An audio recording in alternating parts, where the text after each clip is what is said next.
전 세계가 충격에 빠졌습니다.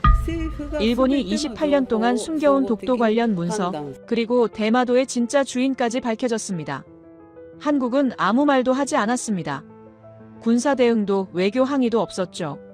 하지만 그건 아무것도 안 한 게 아니라 모든 준비를 끝낸 상태였다는 뜻이었습니다.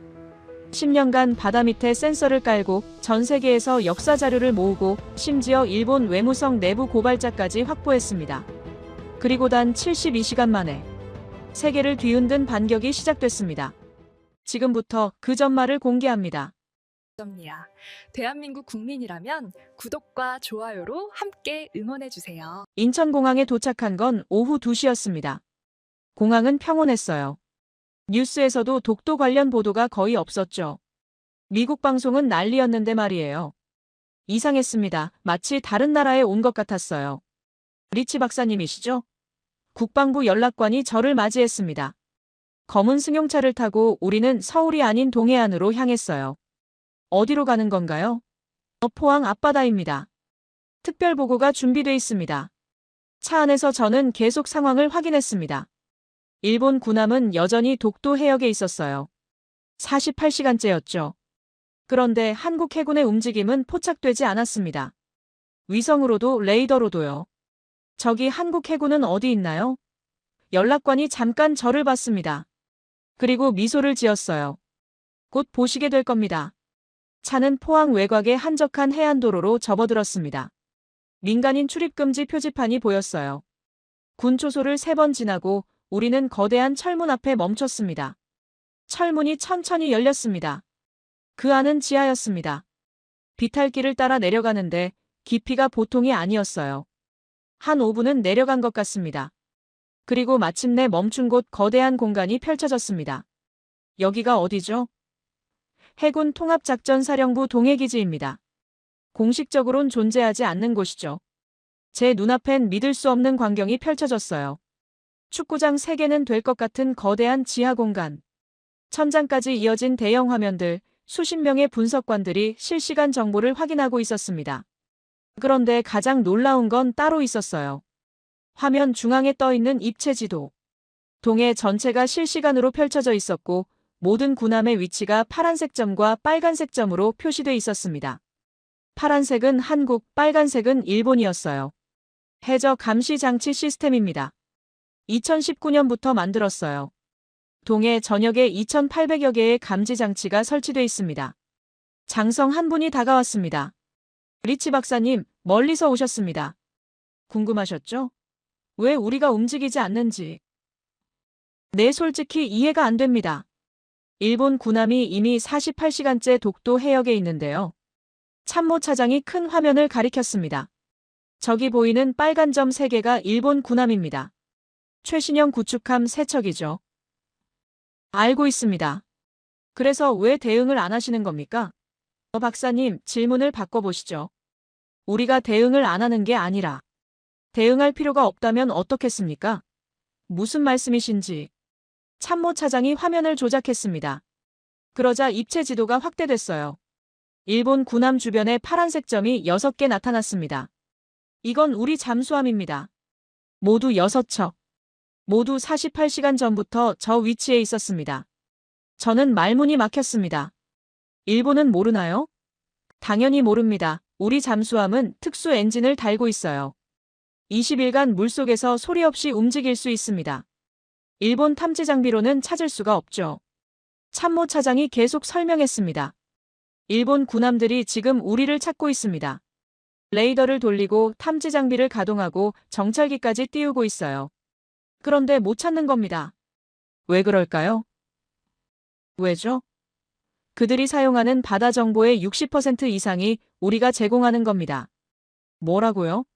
이 순간 저는 상황을 이해하기 시작했습니다.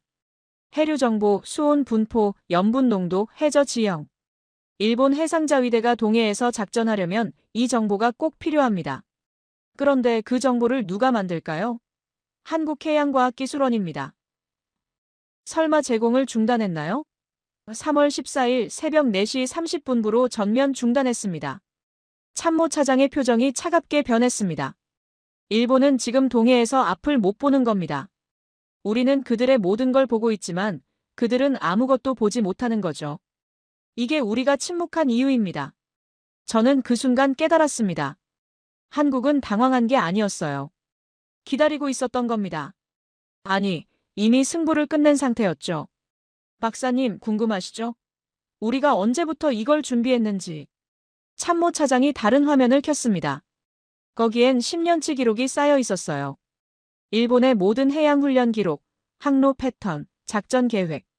일본은 매년 독도를 자기네 땅이라고 공식 문서에 썼습니다. 17년 동안이요. 국방백서엔 21년 동안 썼죠. 그 시간 동안 우리는 뭘 했을까요? 준비했군요. 네, 조용히, 철저하게요. 제 가슴이 두근거리기 시작했습니다. 이건 제가 상상했던 것보다 훨씬 큰 그림이었어요. 박사님, 이제 진짜를 보여드리겠습니다. 참모 차장이 또 다른 방으로 저를 안내했습니다. 참모 차장이 저를 작전실 더 깊숙한 곳으로 안내했습니다. 복도를 지나는데 양쪽 벽면에 거대한 화면들이 걸려 있었어요. 실시간 위성 영상, 날씨 정보, 군함 위치. 정보의 양이 압도적이었습니다. 여기가 바로 우리의 눈입니다. 문이 열리자 더 큰 공간이 나타났어요.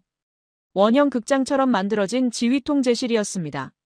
중앙엔 360도 회전하는 입체 테이블이 있었고 주변엔 30명 정도의 분석관들이 각자 업무에 집중하고 있었죠. 이건 미국 해군 사령부보다 더 첨단인데요. 제가 무심코 내뱉은 말에 참모 차장이 피식 웃었습니다. 박사님, 미국 해군 시스템을 참고한 건 맞습니다.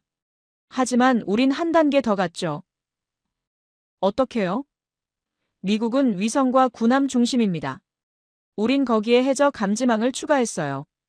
하늘과 바다만이 아니라 바닷속까지 모두 보는 겁니다. 참모 차장이 입체 테이블을 조작했습니다. 동해 바닷속 지형이 3차원으로 펼쳐졌어요. 동해 평균 깊이는 1700m가 넘습니다. 그 깊이에 우리는 소리 감지기, 수온 측정기, 압력 측정기를 깔았어요. 2800여 개 말씀드렸죠? 이게 서로 신호를 주고받으면서 거미줄처럼 연결됩니다. 감지기 간격은 얼마나 됩니까? 평균 3km 정도입니다. 어떤 잠수함도 우리 모르게 지나갈 수 없어요. 저는 화면을 자세히 들여다봤습니다. 정밀도가 상상 이상이었어요. 이 기술 어디서 개발한 겁니까? 한국해양과학기술원과 국방과학연구소가 함께 만들었습니다. 2015년부터 시작했어요. 비용이요? 총 1조 2천억 원이 들어갔습니다. 국회 승인은요? 비공개 예산입니다. 정보 관련 항목으로 분류돼 있죠. 참모 차장이 다른 화면을 불러왔습니다. 거기엔 한국 해군 군함들의 실시간 위치가 표시돼 있었어요. 그런데 제가 위성으로 확인한 위치와 달랐습니다. 이건 뭔가요? 위치가 안 맞는데. 박사님이 보신 건 우리가 보여주는 위치입니다. 가짜 신호요?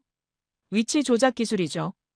우리 구축함 세척은 지금 박사님 위성의 제주도 남쪽에 있는 것처럼 보일 겁니다. 하지만 실제론 독도 북쪽 25km에 있습니다. 일본 군함을 둘러싼 대형이죠. 제 등줄기가 서늘해졌습니다. 그럼 미군도 속은 건가요? 죄송합니다, 박사님. 동맹국이지만 작전 기밀은 별개입니다. 참모 차장이 커피를 한 모금 마셨습니다. 2019년 한일 군사정보협정 문제 기억하시죠? 그때 우리가 깨달은 게 있습니다. 정보는 나눠주는 게 아니라 통제하는 거라는 걸요. 그래서 독자 시스템을 만든 건가요? 내 미군에게 의존하지 않고 일본과도 협력하지 않는 독립적 감시망. 그게 이 시스템의 목표였습니다.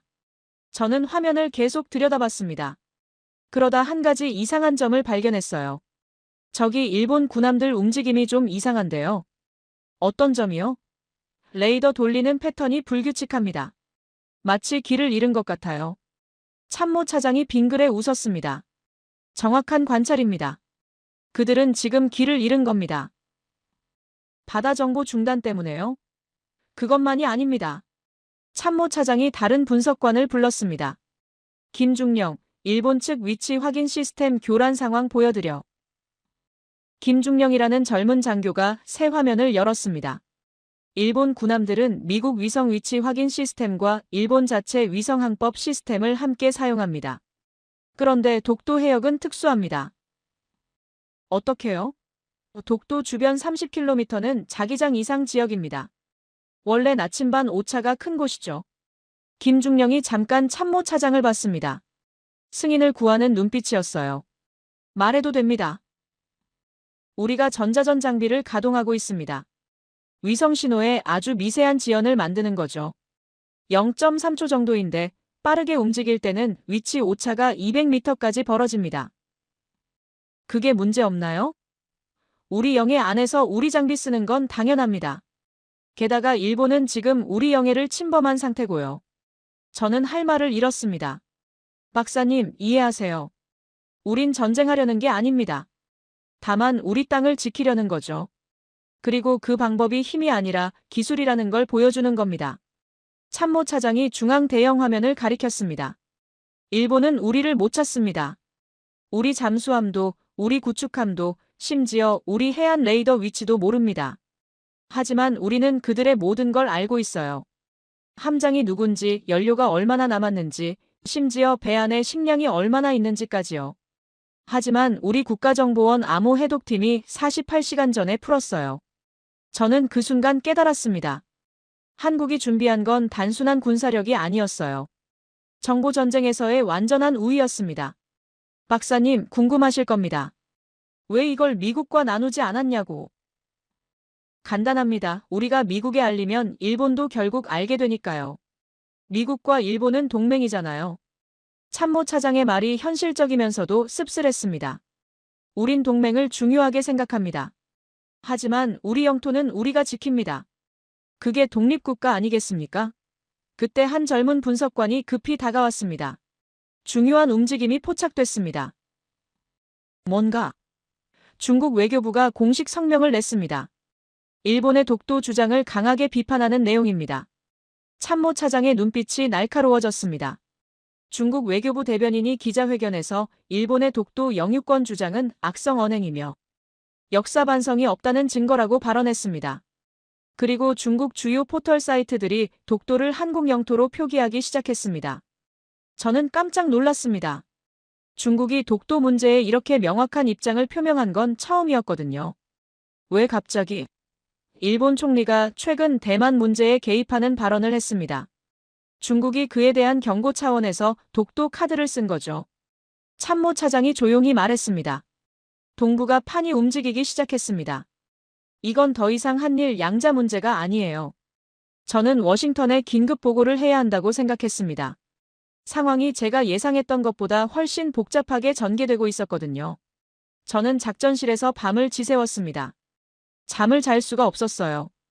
화면을 보고 있으면 현실감이 사라지는 느낌이었습니다. 이건 마치 바둑판 같았거든요.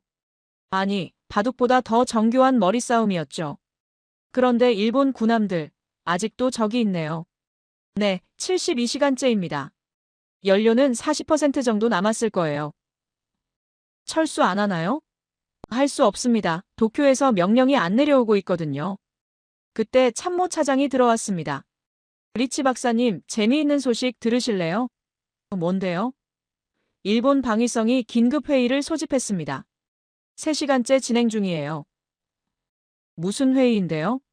참모 차장이 태블릿 화면을 보여줬습니다. 거기엔 일본 방위성 내부 문서가 떠 있었어요. 이걸 어떻게? 우리 정보 요원이 도쿄에 있습니다. 걱정 마세요. 합법적으로 얻은 겁니다. 문서 제목은 이랬습니다.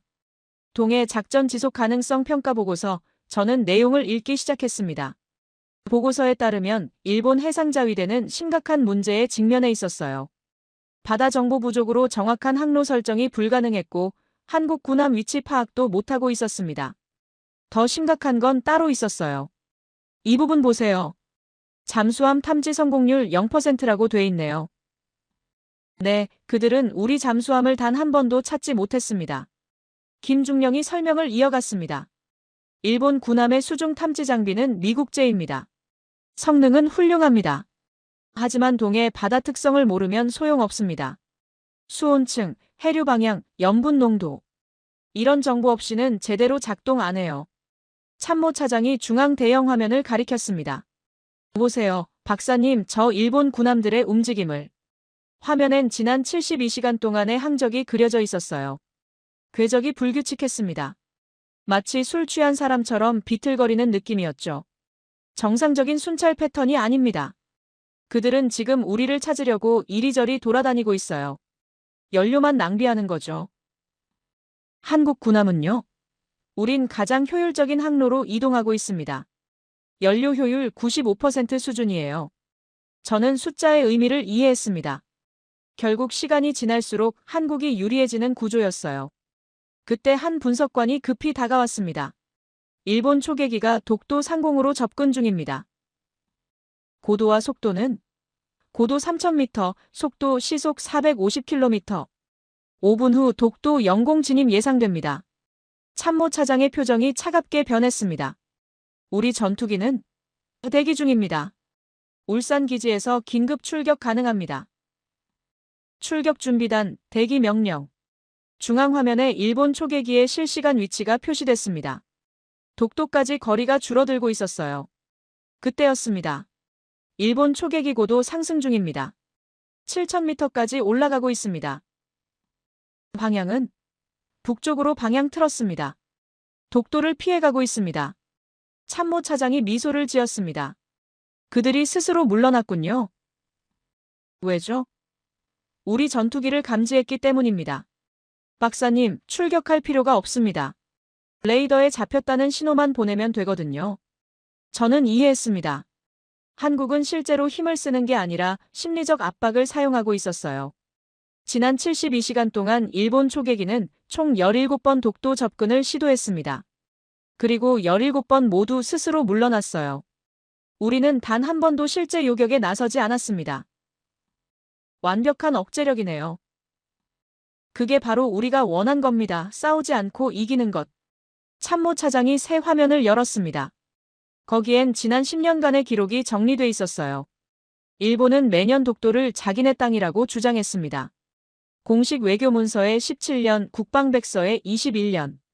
그 시간 동안 우리가 뭘 했는지 아세요? 뭘 했는데요? 그들의 모든 걸 기록했습니다. 화면엔 일본 군함의 모든 움직임이 기록돼 있었어요. 훈련 방식, 항로, 속도, 심지어 함장들의 판단 스타일까지. 우리 인공지능 시스템이 10년치 자료를 학습했어요.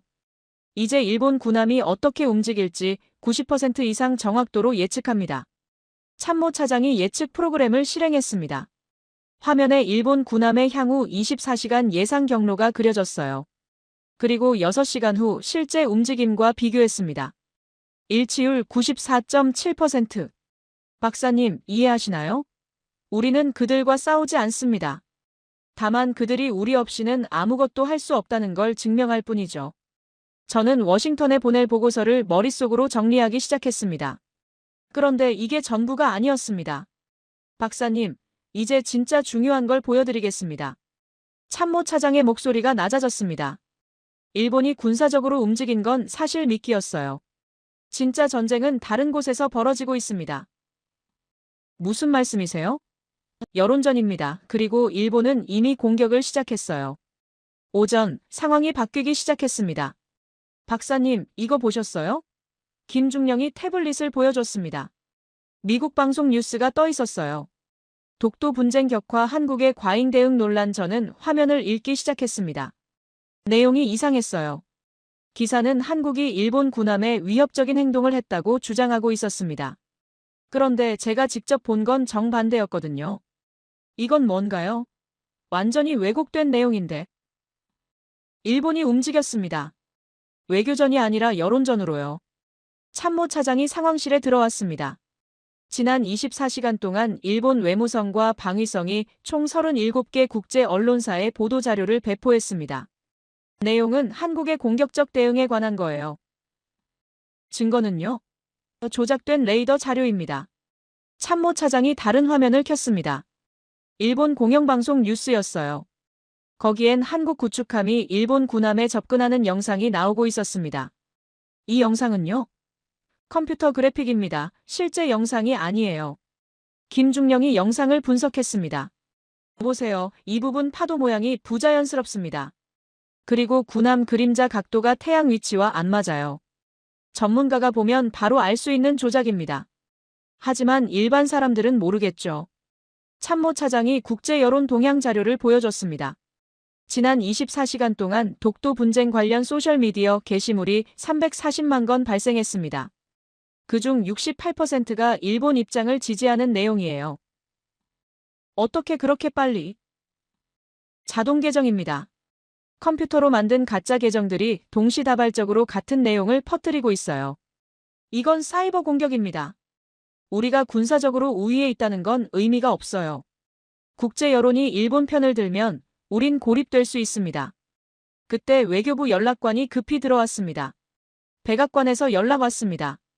한일 양국 자제 촉구 성명 발표 예정이랍니다. 내용은 양측 모두 군사적 긴장을 높이는 행동을 중단하고 외교적 대화로 해결하라는 내용입니다. 참모 차장의 표정이 굳어졌습니다. 양비론이군요. 사실상 일본과 우리를 똑같이 취급하는 겁니다. 저는 그 순간 복잡한 감정을 느꼈습니다. 미국은 우리 동맹국이지만 동시에 일본과도 동맹이었어요. 이런 상황에서 미국은 중립을 지킬 수밖에 없었죠. 박사님, 이해하시죠? 국제 여론이 우리 편이 되어야 해요. 그럼 어떻게 하실 건데요? 우리도 준비한 게 있습니다. 진실입니다. 조작할 수 없는 진실이요. 참모 차장이 다른 방으로 저를 안내했습니다. 거기엔 외교부 국제법팀이 대기하고 있었어요. 리치 박사님 소개합니다. 장도윤 국장입니다. 중년의 여성이 악수를 청했습니다. 눈빛이 날카로웠어요. 박사님, 독도가 한국 땅이라는 증거가 얼마나 있을까요? 장 국장이 거대한 테이블을 가리켰습니다. 거기엔 수백 개의 문서가 정리돼 있었어요. 우리가 확보한 역사 자료입니다. 한국 측 자료 238건, 제3국 자료 147건, 그리고 일본 측 자료 89건. 일본 자료요? 네, 일본이 독도를 한국 영토로 인정한 문서들입니다. 저는 깜짝 놀랐습니다. 장 국장이 문서를 펼쳐 보였습니다. 한자로 빼곡하게 쓰인 오래된 문서였어요. 이건 1877년 일본 최고 행정기관이 시마네현에 보낸 지령입니다. 그녀가 번역문을 읽었습니다. 울릉도와 독도는 조선 영토이므로 일본과 관계없음을 명심할 것. 이게 진짜인가요? 일본 국립공문서관에 원본이 보관돼 있습니다. 누구나 확인할 수 있는 자료예요. 그럼 왜 일본은 계속 자기네 땅이라고 주장하는 건가요? 이 문서를 숨기고 있기 때문입니다. 1905년 러일 전쟁 중에 일본은 독도를 주인 없는 땅이라며 강제로 자기 땅에 넣었어요. 하지만 28년 전에 자기들 스스로 조선 영토라고 인정한 문서가 있었죠. 장 국장이 다른 문서를 꺼냈습니다. 하지만 이번엔 다릅니다. 우린 일본 내부 증언을 확보했습니다. 장 국장이 태블릿을 보여줬습니다. 거기엔 한 일본인의 사진이 떠 있었어요. 오사와 히로시 전 일본 외무성 과장입니다. 28년간 독도 관련 업무를 담당했던 인물이죠. 그가 자기들이 문서를 조작했다고 고백했습니다. 저는 숨이 멎는 것 같았습니다. 3일 전 우리 외교부에 직접 연락해왔어요.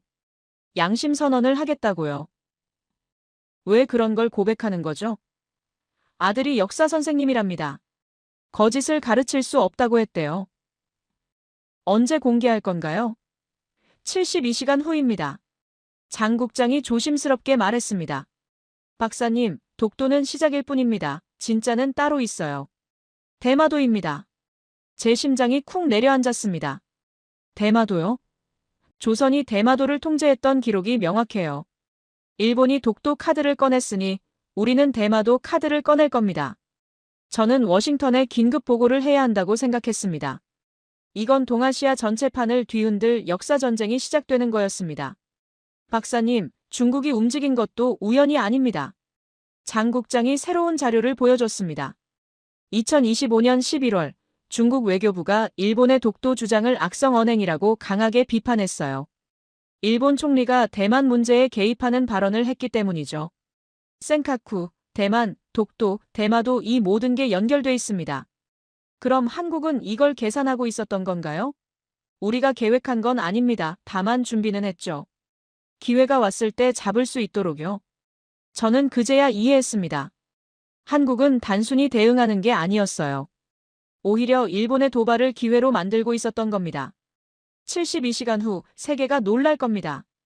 저는 서울 외교부 청사로 이동했습니다. 72시간이 다가오고 있었어요. 박사님, 이쪽으로 오세요. 장도윤 국장이 저를 지하 회의실로 안내했습니다. 거기엔 역사학자, 국제법 전문가, 외교관들이 모여 있었어요. 테이블 위엔 오래된 문서들이 가득했습니다. 이게 전부 대마도 관련 자료인가요? 네, 우리가 10년간 수집한 겁니다. 장 국장이 가장 오래된 문서를 꺼냈습니다.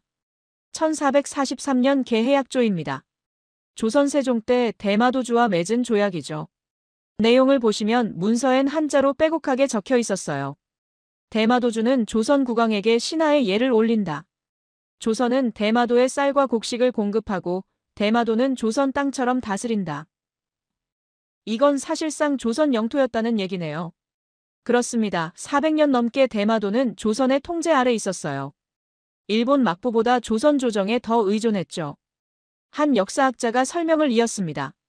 대마도는 땅이 척박해서 농사를 지을 수 없었습니다. 그래서 조선에서 쌀을 받아야 살 수 있었어요. 대마도주는 해마다 한양에 사신을 보내 조공을 바쳤습니다. 그럼 언제부터 일본 땅이 된 건가요? 1870년대 메이지 유신 때입니다. 일본이 근대국가를 만들면서 대마도를 강제로 편입시켰죠. 조선은 그때 너무 약해서 항의조차 못했습니다. 장 국장이 다른 자료를 보여줬습니다. 더 중요한 건 이겁니다. 1951년 샌프란시스코 강화조약 초안에 대마도가 포함돼 있었어요. 뭐라고요? 미국이 작성한 초안에는 대마도를 한국에 반환한다는 조항이 있었습니다. 하지만 최종 조약에서 빠졌죠. 왜요? 한국전쟁 때문입니다. 1950년 전쟁이 터지면서 미국은 일본을 반공기지로 삼아야 했어요. 그래서 대마도 조항을 슬그머니 뺀 겁니다. 저는 문서를 자세히 들여다봤습니다. 이 자료들을 공개할 건가요? 독도 발표와 함께 할 겁니다. 일본이 독도를 자기네 땅이라고 우기니까 우리도 역사를 꺼내는 거죠. 그때 한 보좌관이 급히 들어왔습니다. 국장님, 일본 대마도에서 긴급 상황 발생했습니다. 뭔데? 대마도 주민들이 시위를 시작했습니다. 한국 관광객 입국 금지에 항의하는 거예요. 장 국장이 화면을 켰습니다. 일본 뉴스가 나오고 있었어요. 대마도 주민 수백 명이 거리로 나왔습니다. 손에 든 피켓엔 이렇게 적혀 있었어요. 한국 관광객 없이는 못 살아. 도쿄 정부는 대마도를 버렸다. 이게 무슨 상황이죠? 경제의 70%가 한국 관광객에게 의존합니다. 그런데 독도 분쟁이 터지면서 한국 관광이 끊긴 거예요. 주민들이 분노한 겁니다. 화면 속 한 대마도 상인이 인터뷰하고 있었어요. 우리는 도쿄보다 부산이 더 가깝습니다.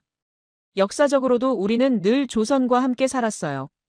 도쿄 정부는 우리를 정치 도구로 쓰지 마세요. 저는 놀랐습니다. 일본 주민이 이런 말을 한다는 게 믿기지 않았거든요. 이건 일본 내부가 갈라지는 건가요? 대마도는 늘 특수한 곳이었습니다. 지리적으로 한국에 더 가깝고 경제적으로 한국에 의존하죠. 도쿄와는 거리가 멀어요. 장 국장이 지도를 펼쳤습니다. 부산에서 대마도까지 49km, 대마도에서 일본 본토까지 138km. 어디가 더 가까운가요?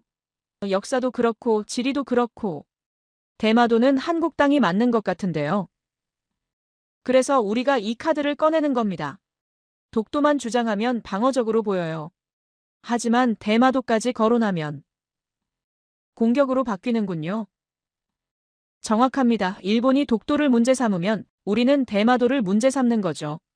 그럼 일본은 어떻게 할까요? 저는 생각했습니다. 일본 입장에선 난감할 수밖에 없었어요. 대마도를 잃을 위험을 감수하면서까지 독도를 주장할 수 있을까요? 72시간 후 발표에 이 내용도 들어가나요? 물론입니다. 오사와 시 고백, 독도 역사 자료, 그리고 대마도 문제. 세 개를 한꺼번에 터뜨릴 겁니다.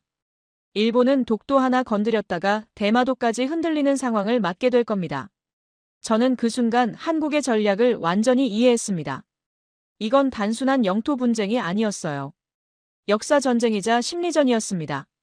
그리고 한국은 이미 몇 수 앞을 내다보고 있었어요. 오전 10시 서울 프레스센터 국제회의장. 전 세계 200여 개 언론사 기자들이 모였습니다. 저도 미국 언론석에 앉아 있었어요. 무슨 발표가 나올지 모두가 긴장하고 있었습니다. 단상에 장도윤 국장이 올라왔습니다. 그 옆엔 일본인 한 명이 서 있었어요. 저분이 오사와 씨인가요? 옆자리 기자가 속삭였습니다. 그런 것 같네요. 표정이 심각해요. 장 국장이 마이크 앞에 섰습니다. 여러분, 오늘 역사적인 진실을 밝히고자 합니다. 옆에 계신 분은 오사와 히로시 전 일본 외무성 동북아시아과 과장입니다. 28년간 독도 관련 업무를 담당하셨죠. 회의장이 술렁였습니다. 오사와 씨께서 직접 말씀하시겠습니다. 오사와가 천천히 마이크 앞으로 나왔습니다. 손이 떨리고 있었어요. 저는 28년간 거짓말을 했습니다. 그의 목소리가 떨렸습니다. 일본 정부는 독도가 자기네 땅이라고 주장합니다. 하지만 우리는 알고 있었어요. 1877년 일본 최고 행정기관이 독도를 조선 영토로 인정한 문서가 있다는 걸요. 회의장이 조용해졌습니다. 그 문서를 저희는 숨겼습니다. 국립공문서관 보관 목록에서 삭제하고 연구자들이 찾지 못하게 만들었어요. 심지어 일부 문서는 복사본을 만들어서 원본을 바꿔치기 했습니다. 기자들이 숨죽이며 듣고 있었습니다. 왜 그런 짓을 했냐고요? 상부 지시였습니다. 독도를 포기하면 센카쿠도 쿠릴도 다 잃는다고 했어요. 그래서 저희는 거짓말을 계속했습니다. 오사와가 잠깐 숨을 고르고 말을 이었습니다. 하지만 저는 더 이상 참을 수 없었습니다. 제 아들이 고등학교 역사 선생님입니다. 어느 날 아들이 물었어요. 아버지, 독도는 정말 우리 땅이에요? 저는 대답할 수 없었습니다. 그의 눈에 눈물이 맺혔습니다. 아들에게 거짓을 가르칠 수 없었습니다. 그래서 오늘 이 자리에 섰습니다. 오사와가 서류 봉투를 꺼냈습니다. 여기 증거가 있습니다. 1877년 태정관 지령 원본, 외무성 내부 회의록, 문서 조작 지시서. 모두 28년간 제가 직접 다룬 자료들입니다. 장 국장이 스크린을 켰습니다. 거기엔 오래된 문서들이 하나씩 나타났어요. 여러분, 이것이 진실입니다. 일본 정부 스스로 1877년에 독도를 조선 영토로 인정했습니다. 하지만 1905년 러일 전쟁 때 몰래 자기 땅에 넣었죠. 회의장이 웅성거리기 시작했습니다. 더 있습니다. 1951년 샌프란시스코 강화조약 초안입니다. 여기 보시면 대마도를 한국에 반환한다는 조항이 있습니다. 뭐라고요? 기자들이 놀라 소리쳤습니다. 미국이 작성한 초안에 분명히 적혀 있습니다. 하지만 한국 전쟁 때문에 최종 조약에서 빠졌죠. 역사적으로 대마도는 400년 넘게 조선의 통제 아래 있었습니다. 스크린에 개해약조 문서가 나타났습니다. 1443년 조선 세종대왕과 대마도주가 맺은 조약입니다. 대마도주는 조선 국왕에게 신하의 예를 올렸어요. 이건 명백한 역사적 사실입니다. 일본은 독도를 자기네 땅이라고 주장합니다. 그럼 우리는 묻겠습니다. 대마도는 누구 땅입니까? 장 국장의 목소리가 회의장에 울렸습니다. 오늘부터 대한민국 정부는 대마도의 역사적 지위에 대한 국제 논의를 요청합니다. 유엔의 정식 안건으로 상정할 것입니다. 회의장이 발칵 뒤집혔습니다. 기자들이 일어나 질문을 쏟아냈어요. 대마도 영유권을 주장하는 겁니까? 아닙니다. 우리는 역사적 진실을 밝히는 겁니다. 일본이 독도를 문제 삼으니 우리도 역사를 정리하자는 거죠. 그때 일본 기자 한 명이 소리쳤습니다. 이건 도발입니다. 국제 분쟁을 일으키려는 겁니까? 장 국장이 차분하게 대답했습니다. 도발은 일본이 먼저 했습니다. 17년 동안 외교청서에 21년 동안 국방백서에 독도를 자기네 땅이라고 적었죠. 우리는 그저 역사적 사실로 대응하는 겁니다. 오사와가 다시 마이크를 잡았습니다. 일본 국민 여러분께 말씀드립니다. 정부가 거짓말을 했습니다. 독도는 한국 땅입니다. 더 이상 국민을 속이지 마세요. 그의 말이 끝나자 회의장이 조용해졌습니다. 저는 그 순간 알았습니다. 이 발표가 세계를 바꿀 거라는 걸요. 기자회견이 끝난 지 5시간 만에 전 세계가 들끓었습니다. 저는 국무부 상황실과 영상통화를 하고 있었어요. 리치, 상황이 심각합니다. 일본 정부가 패닉 상태예요. 국무장관 보좌관이 말했습니다. 도쿄 증시가 폭락했습니다. 니케이 지수가 8.3% 떨어졌어요. 하루 만에 43조 엔이 증발했습니다. 일본 총리실 앞엔 시위대가 몰렸고요. 화면을 보니 정말 그랬습니다. 수천 명의 일본 시민들이 총리 관저 앞에 모여 있었어요. 진실을 밝혀라. 국민을 속인 정부는 물러가라. 오사와는 영웅이다. 일본 국내 여론이 완전히 뒤집힌 겁니다. 오사와 씨 고백이 결정타였습니다. 일본 언론들이 폭로를 시작했어요. 28년간 정부가 문서를 숨겼다는 증거들이 쏟아지고 있습니다.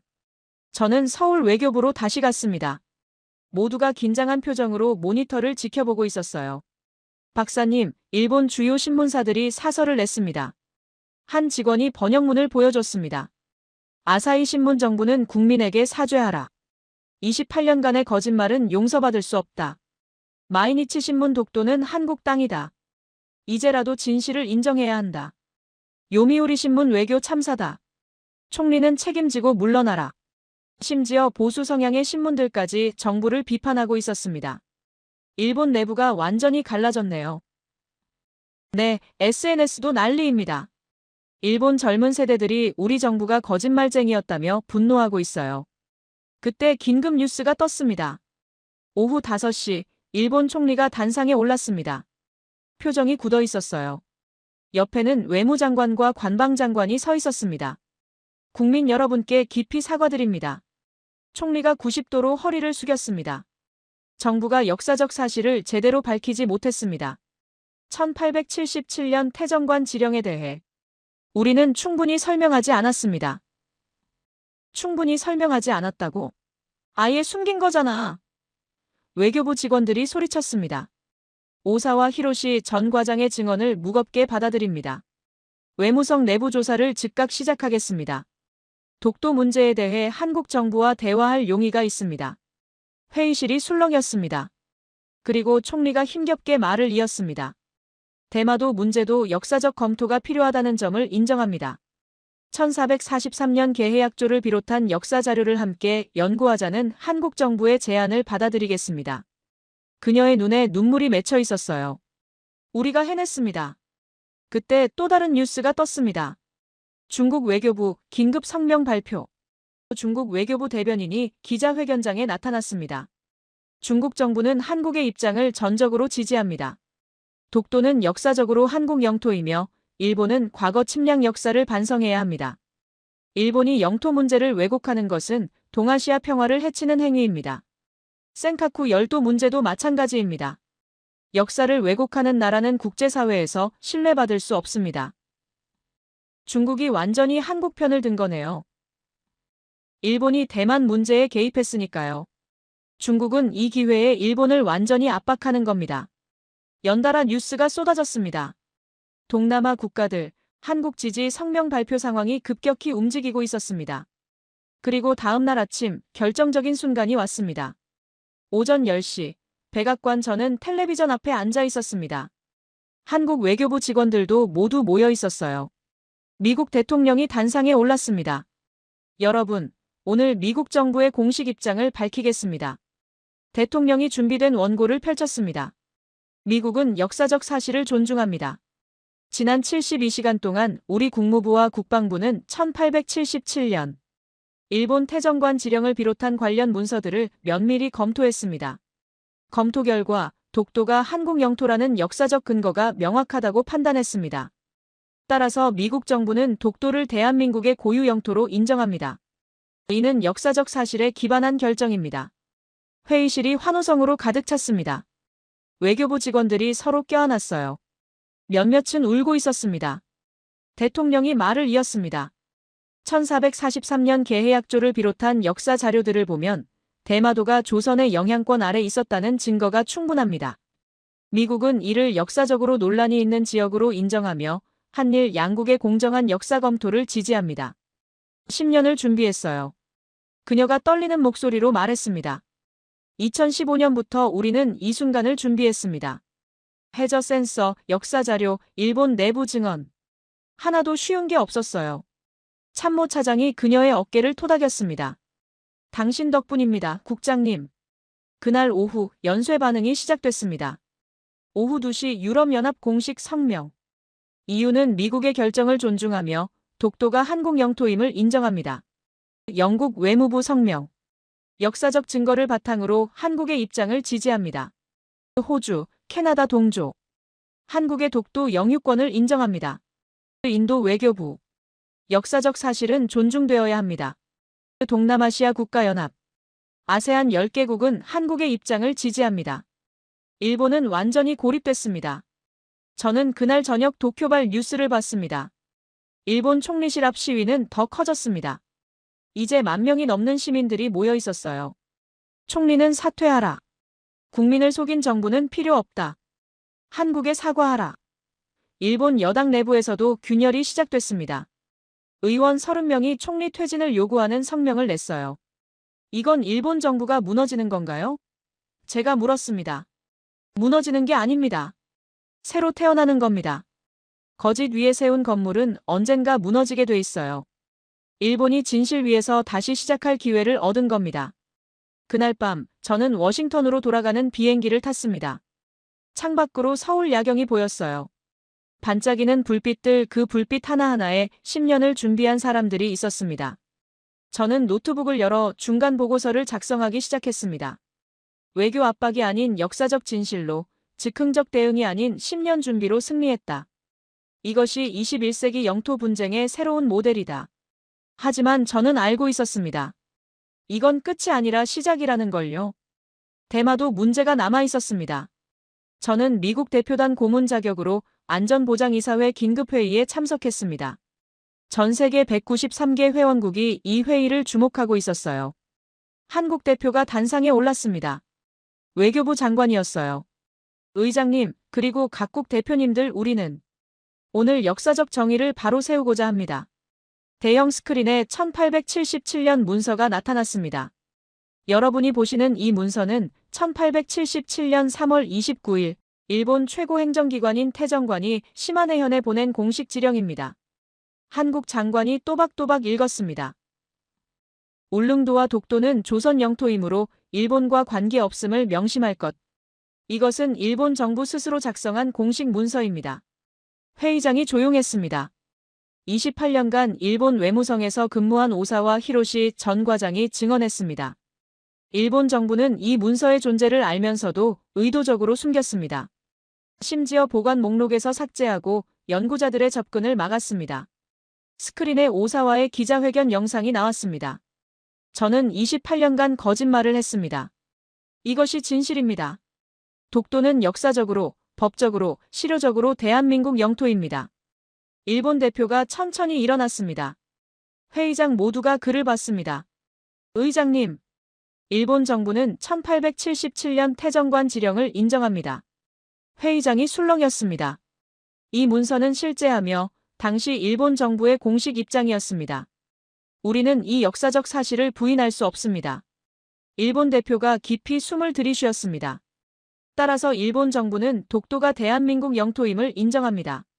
과거 우리 정부가 이 사실을 제대로 밝히지 않은 것에 대해 한국 국민과 국제사회에 사과드립니다. 회의장에서 박수가 터져나왔습니다. 중국 대표가 발언권을 요청했습니다. 중국은 역사적 진실이 밝혀진 것을 환영합니다. 한국의 독도 영유권을 전적으로 지지합니다. 중국 대표가 잠깐 멈췄다가 말을 이었습니다. 그리고 대마도 문제에 대해서도 말씀드리겠습니다. 1443년 개해약조는 명백한 역사적 증거입니다.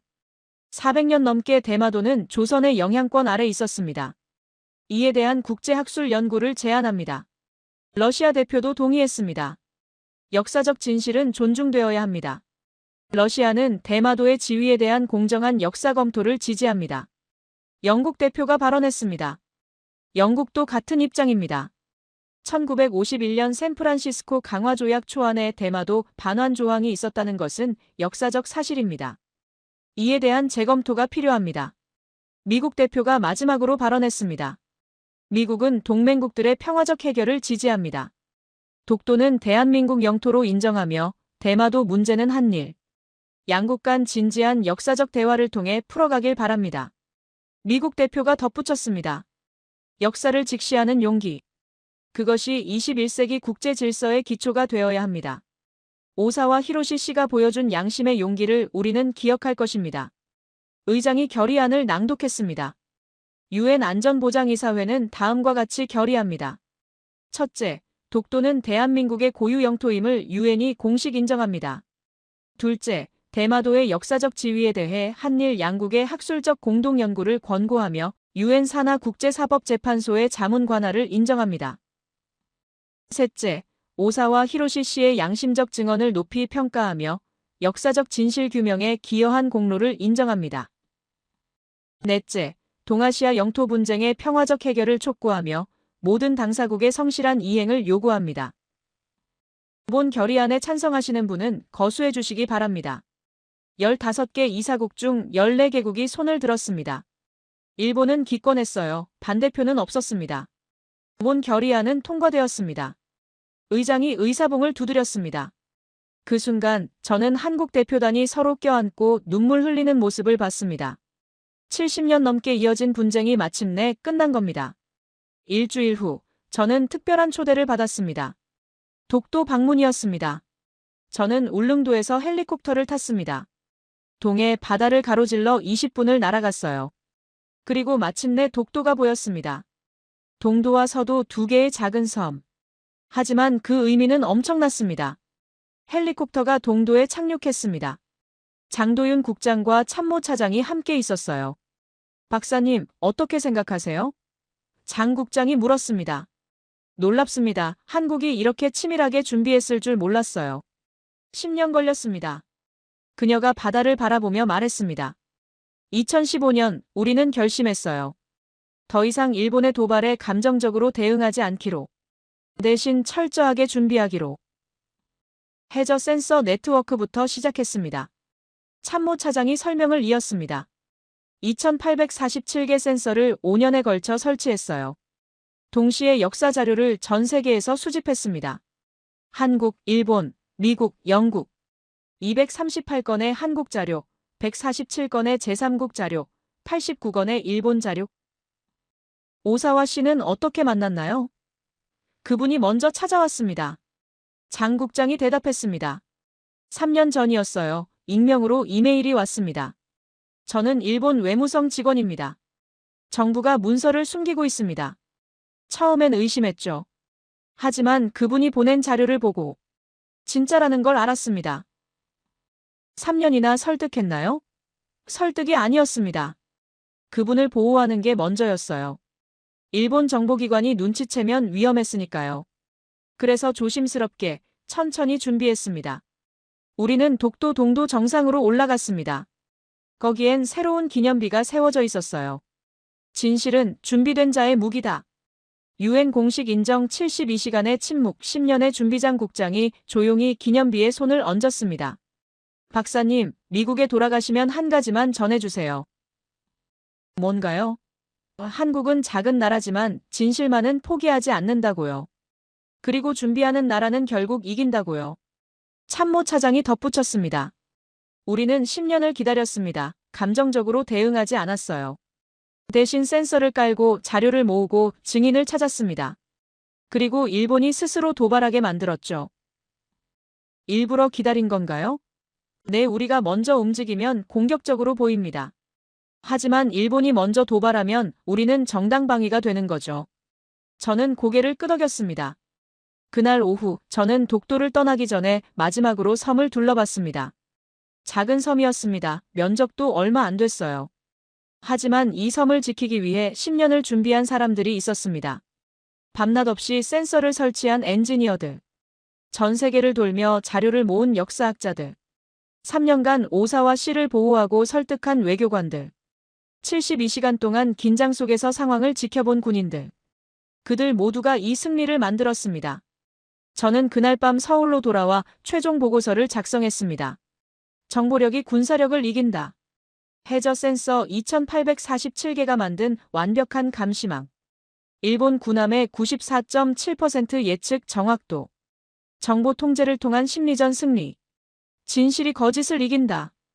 1877년 태정관 지령의 재발견. 오사와 히로시의 양심적 증언. 28년 조작의 붕괴. 준비가 즉흥을 이긴다. 10년간의 체계적 준비. 역사자료 수집 474건. 국제 여론 관리 전략. 결론 한국은 군사력이 아닌 정보력으로, 외교 압박이 아닌 역사적 진실로, 즉흥적 대응이 아닌 10년 준비로 승리했다. 이것이 21세기 국제 분쟁의 새로운 모델이 될 것이다. 그리고 대마도 이것은 이제 시작일 뿐이다. 한일 역사공동연구위원회는 6개월 내 출범 예정이며 국제사법재판소의 자문 관할이 인정되었다. 400년 조선 영향권 아래 있던 대마도의 지위가 재검토될 것이다. 보고서를 보내고 나서 저는 창밖을 봤습니다. 서울 야경이 아름다웠어요. 저 불빛 하나하나에 준비하는 사람들이 있었습니다. 10년을 기다린 사람들, 진실을 믿은 사람들. 그리고 저는 깨달았습니다. 한국이 이긴 게 아니라 진실이 이긴 거라는 걸요. 거짓은 언젠가 무너집니다. 하지만 진실은 영원합니다. 72시간의 침묵. 그 침묵 뒤에 숨겨진 10년의 준비. 그리고 마침내 세상에 드러난 진실. 이것이 제가 한국에서 목격한 기적이었습니다. 이 영상이 여러분 마음에 작은 불꽃 하나라도 남겼다면 함께합니다 라고 댓글에 남겨주세요. 여러분의 한 글자가 또 다른 누군가에게 길이 될 수 있습니다. 구독과 좋아요, 그리고 알림 설정 부탁드립니다. 감사합니다.